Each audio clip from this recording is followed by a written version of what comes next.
আমি উপস্থিত আছোঁ যোৰহাট জিলাৰ টিয়ক ৰাজহ চক্ৰৰ অন্তৰ্গত এজাৰগুৰিত বানে এই অঞ্চলটো একেবাৰে মোহাৰি পেলাইছে। তাৰ উদাহৰণ এই মুহূৰ্তত আমি দেখাবলৈ ওলাইছোঁ। এটা জাজি, মোৰ এইফালে থকা এইখন হৈছে জাজি নদী। বৰ্তমানো এই জাজি নদীখন ফেনে ফুটুকাৰে উফন্দি আছে, আপোনালোকে সেয়া প্ৰত্যক্ষ কৰিছে। আৰু মোৰ এইফালে আছে এটা ৰিংবান্ধ আছিল, কিন্তু সেই ৰিংবান্ধটো এতিয়া নাই।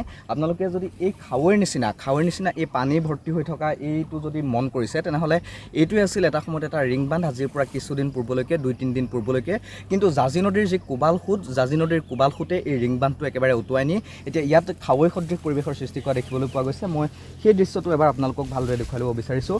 আৰু তাৰ ঠিক কাষতে আপোনালোকে মন কৰিব, এইসমূহ হৈছে খেতিপথাৰ। কিন্তু এই খেতিপথাৰসমূহ এই মুহূৰ্তত বানৰ কবলত পৰি থকা দেখিবলৈ পোৱা গৈছে। সকলো খেতি এই মুহূৰ্তত নষ্ট হৈ পৰিছে, আৰু যাৰ বাবে এতিয়া এই নৈপৰীয়া চহা কৃষক ৰাইজে মূৰে কপালে হাত দিবলগীয়া পৰিস্থিতিৰ সৃষ্টি হৈছে। আমি কেইবাগৰাকীও কৃষক বা কেইবাগৰাকীও স্থানীয় ব্যক্তি আমাৰ সৈতে উপস্থিত আছে। তেওঁলোকে সমগ্ৰ বিষয় সন্দৰ্ভত কি কয় আপোনালোকক শুনাম, কিন্তু তাৰ পূৰ্বে মই কৈ দিব বিচাৰিছোঁ যে এই ঠাইটুকুৰা বৰ্তমান মৰিয়নি সমষ্টিত পৰে। মৰিয়নি সমষ্টিৰ বিজেপিৰ বিধায়ক ৰূপজ্যোতি কুৰ্মীয়ে এই অঞ্চলটোক এলাগী কৰি অহাৰ অভিযোগ উত্থাপিত হৈছে, কাৰণ তেওঁলোকে বাৰম্বাৰ এই ৰিংবান্ধটো মেৰামতি কৰিবৰ বাবে, এই ৰিংবান্ধটো যাতে নদীৰ পানীৰ সোঁতে উটুৱাই নিব নোৱাৰে তাৰ বাবে ব্যৱস্থা গ্ৰহণ কৰিবৰ বাবে বাৰম্বাৰ অনুৰোধ জনাইছিল। কিন্তু এই স্থানীয় ৰাইজৰ যি অনুৰোধ, সেই অনুৰোধকো বিধায়কগৰাকীয়ে উপেক্ষা কৰি আজি পৰ্যন্ত এই ৰিংবান্ধটোৰ মেৰামতি নকৰিলে, যাৰ বাবে নদীৰ এজাক কোবাল সোঁতে এই ৰিংবান্ধটো এই মুহূৰ্তত উটুৱাই লৈ যোৱা দেখিবলৈ পোৱা গৈছে। আৰু তাৰ ফলত বিস্তৰ ক্ষতিসাধন হৈছে এই স্থানীয় জনসাধাৰণৰ। ঘৰৰ ভিতৰত একঁকালৰ ওপৰলৈকে পানী, খাবলৈ এটুপি বিশুদ্ধ খোৱাপানীৰ অভাৱত এতিয়া নৈপৰীয়া এইসকল জনতাই হাহাকাৰ কৰিবলগীয়া পৰিস্থিতিৰ সৃষ্টি হৈছে। ঘৰত পশুধন আছে, ঘৰত শিশু আছে, কিন্তু সেই পশুধন বা শিশুৰ বাবে প্ৰশাসনেও তেওঁলোকক পশুখাদ্য বা শিশু খাদ্য এই মুহূৰ্তলৈকে যোগান ধৰা নাই। বান সাহায্যৰ নামত মাত্ৰ 5 কেজি চাউল, 1 কেজি দাইল আৰু এটা পানী বটল দিয়ে দায়িত্ব সামৰা পৰিলক্ষিত হৈছে। এনেকৈ এই মুহূৰ্তত অভিযোগ উত্থাপিত হৈছে। কেইবাগৰাকীও স্থানীয় ব্যক্তি আছে, তেওঁলোকৰ সৈতে আমি কথা পাতিবৰ বাবে চেষ্টা কৰিম। আৰু পানীটো পানী, বাকী ফচল চচল চব শেষ হ'ল। বাৰম্বাৰ আমাৰ বিধায়ক ৰূপজ্যোতি কুৰ্মীক যোৱা বছৰৰ পৰা কোৱা আছিলে, কিন্তু তেওঁ কাণমন নকৰাৰ কাৰণে ৰাইজৰ আজি এনেকুৱা অৱস্থা হৈছে। কিন্তু এতিয়াও দিছোঁ বুলি কৈছে ৰাস্তাটো দিয়ালৈকে যদি তেওঁ এইটো যিটো আমাৰ কাউন্সিলে নামঘৰত অটকাৰী বস্তু এটা বনাই, সেই 3.5 লাখ পইচাটো যদি অলপ মাতি দিলেহেঁতেন, ৰাইজৰ আজি এনেকুৱা অৱস্থা নহ'লহেঁতেন। এতিয়া বিশেষত দোষী আমাৰ টিয়ক সমষ্টিৰ বিধায়ক আৰু পঞ্চায়তখন, মৰিয়নি সমষ্টি সেই দোষী তেওঁলোকেই। বিধায়ক আহিছে নাই খবৰ খাতি ল'বলৈ? বিধায়ক সেইদিনা গধূলি টাইমত আহিছিল। ছাৰক ক'লোঁ, গোটেই উটি গ'ল বাচন পাতি, হ'ব বুলি কৈ ছাৰ গুচি গ'ল। সহায়ৰ কিবা আশ্বাস দিছে নেকি? একো নাই দিয়া, তেওঁ একো আশ্বাসেই নিদিলে, আৰু তেওঁ বেছিকৈ নক'লেও। আপোনাৰ ঘৰত যিহেতু একঁকালমান পানী বুলি কৈছে, এতিয়া কিবা কিবি সাহাৰ্য পাইছে নাই? বান সাহাৰ্য কালি চাউল 5 কেজিয়ে, মচুমা 1 কেজি মানে পালোঁ, আৰু তাৰ বাদে নাই। আৰু ধৰক কিছুমান মহ খেদোৱা ধূপ বা তেনেকুৱা একো পোৱা নাই, সেইবিলাক নাই পোৱা, একো দিয়াহি নাই। এই ৰাস্তাটো যিটো আমি দেখি আছোঁ, এইটো আগতেও ছিগিছে নে এইবাৰ প্ৰথম ছিগিছে? এইটো আগত ছিগিছিলে, আজি 12 বছৰ আগত ছিগিছিলে। আমাৰ মেম্বৰ গগৈৰ দিনৰ ছাৰতেই এইটো ৰাস্তা বনোৱা, তাক কোনো কাণমন নকৰিলে ৰাস্তাৰ প্ৰতি। ৰাস্তাও দিন হ'ল, পানীও খুব বেছি এইবছৰ, সেইকাৰণে এই ৰাস্তাটো ছিগিবলৈ পালে। আৰু ছিগিবলৈ পোৱা দূষিত আমাৰ মৰিয়নি সমষ্টিৰ বিধায়কেই।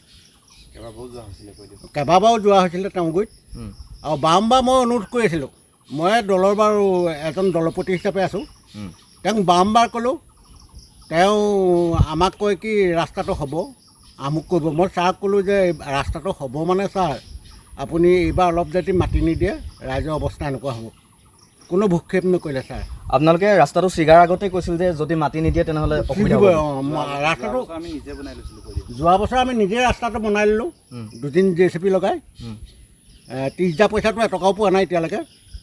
তাৰপিছত এইবাৰ ছাৰক মই অনুৰোধ কৰিলোঁ যে অলপ মাটি যদি এই মুকলি চোৱাত নিদিয়ে, এইটো ভয়ানক বিপদ হ'ব ছাৰ। কিন্তু ছাৰে কাণমন নকৰিলে। ছাৰক সেইটোৱে মই বেয়া পাইছোঁ 1 নম্বৰ। এতিয়া কি আহ্বান জনাব চৰকাৰখনলৈ, বিধায়কজনলৈ?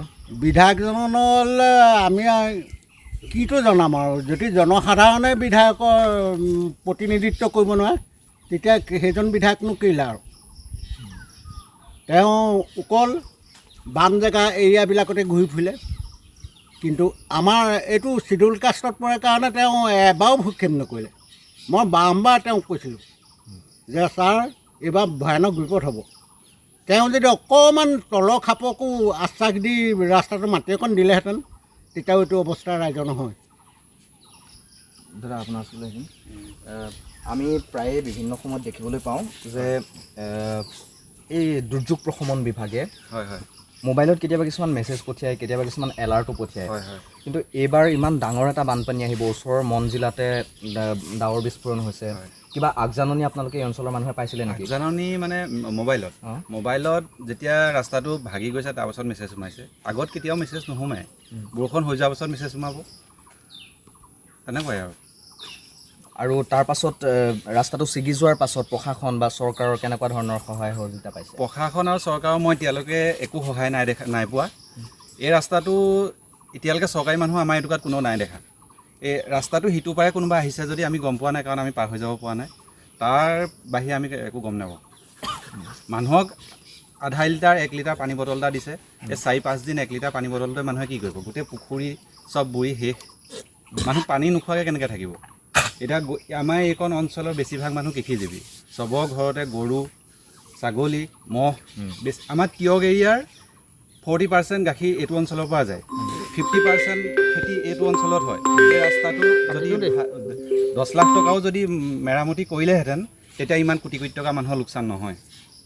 সেয়াই আৰু এই সাহায্যৰ নামত কেৱল মাত্ৰ মানুহক পানী বা চাউল দাইল এইবিলাকেই দিছে, কিন্তু আপোনালোক যিহেতু কৃষিজীৱী মানুহ, গতিকে পশু পক্ষীও আছে, পশু খাদ্য বা সমান্তৰালকৈ শিশু যদি আছে শিশু খাদ্য প্ৰশাসনৰ তৰফৰ পৰা দিয়া হৈছে? একো দিয়া নাই। গৰুৱে একো খাবলৈ নাপায়, এতিয়া মৰি যাব। ঘাঁহ বন চব পানীৰ তলত, চব পানীৰ তলত, চব পলস পৰি গ'ল, বালি পৰি গ'ল, একো দিয়া নাই। এই যে পথাৰখনত এতিয়া পলস পৰি গ'ল, বালি পৰি গ'ল, ইয়াত চাগৈ আৰু কেইবাবছৰলৈও খেতি বাতি সম্ভৱ নহ'ব।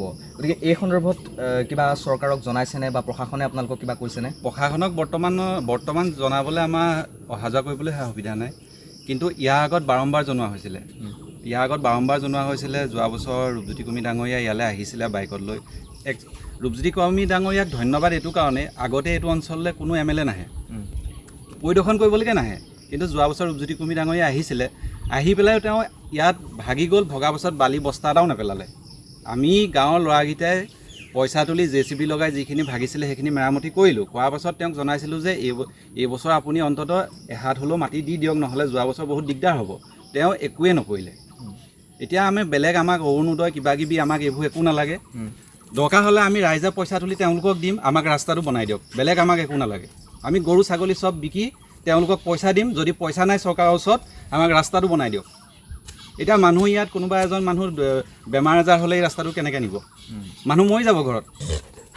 আৰু বেলেগ অল্টাৰনেট একো ৰাস্তা নাই? আৰু ৰাস্তা কোনো নাই, একো ৰাস্তা নাই। এই ৰাস্তাটো মাত্ৰ 2 লাখ টকা যদি খৰচ কৰিলেহেঁতেন নহয়, ইমান কোটি টকা মানুহৰ লোকচান নহয়।